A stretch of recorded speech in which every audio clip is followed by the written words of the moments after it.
Helen Yee here with Eyes on the Game, and I'm being joined by legendary Hall of Fame referee Joe Cortez. Now, we're always here inside your beautiful home with some amazing artwork behind us. Thank you for always taking the time to talk to me about some boxing, and lots going on. It is the new year.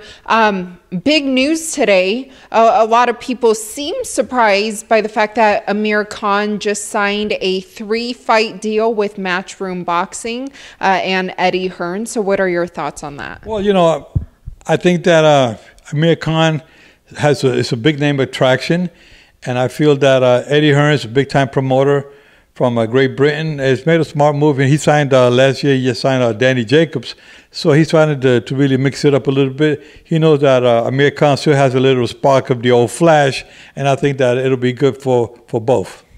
And who would you like to see Amir fight next? He's kind of expressed interest in Kell Brook. Kell Brook is a good name because he's been champion already. Kell Brook beat Sean Porter 2 years ago, and he's a decent fighter. And Eddie Hearn knows that Kell Brooks is also a household name in Great Britain, so they both can bring in a lot of fans, so it'll be a big money fight in Europe. And do you think this is a good thing for Amir's career? His time is limited.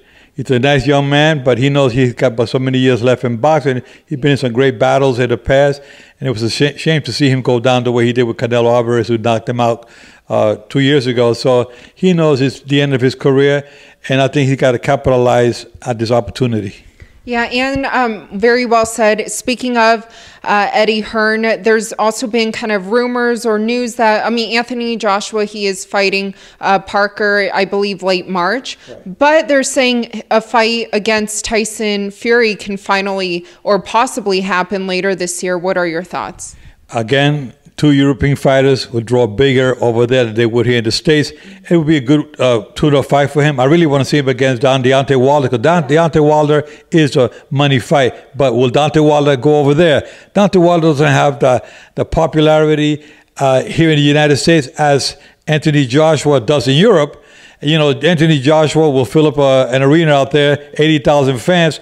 I don't think Deontay Wilder can do that, even though I think Deontay Wilder is a good, dangerous heavyweight and good champion, but the money is over there right now with those two. But him fighting Parker right now is okay, but I'd like to see him and Deontay Wilder towards the end of the year. Yeah, and speaking of Deontay Wilder, I think you bring up a good point where, his star power over here obviously hasn't been as big as Anthony Joshua's over there. What do you think is kind of lacking? Well, again, this is not the era of the Muhammad Ali. You have Muhammad Ali, Ken Norton, Joe Frazier, Jerry Quarry. You have so many top contenders up there. You don't have them today. So right now, like, the heavyweight division is kind of depleted. There's nothing there. Only 1 or 2 guys, but not enough. Even if Deontay Wilder and Anthony Joshua fight, one of them gets beat, then what happens to the heavyweight division? Who's really there? Tyson Fury, Joe Parker. There's not many guys out there. We got to develop more younger talent in the heavyweight division. And who do you think would win that fight?